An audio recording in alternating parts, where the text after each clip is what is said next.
वालेकुम दोस्तों, कैसे आप लोग? उम्मीद करता हूँ ठीक ठाक होंगे, खैर खैरियत से होंगे। फिर मैं रात को वीडियो शूट कर रहा हूँ क्योंकि मैं एक नई चीज़ लेके आया हूँ। आप लोग को याद होगा मेरे पास एक फिंच थी, एक जोड़ा था और एक ही फिंच अकेली थी फॉन कलर की।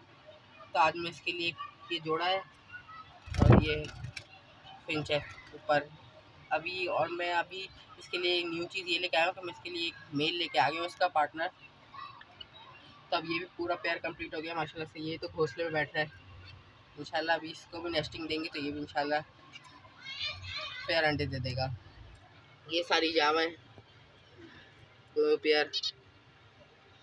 गाइस आप लोगों को ये बताने पूरा पेयर है या मेल ज़्यादा है फीमेल ज़्यादा है इनमें। देखिए लाइन से बैठ गए, मुझे समझ में नहीं आ रहा है, मुझे लग रहा है इसमें फीमेल ज़्यादा है मेल कम है।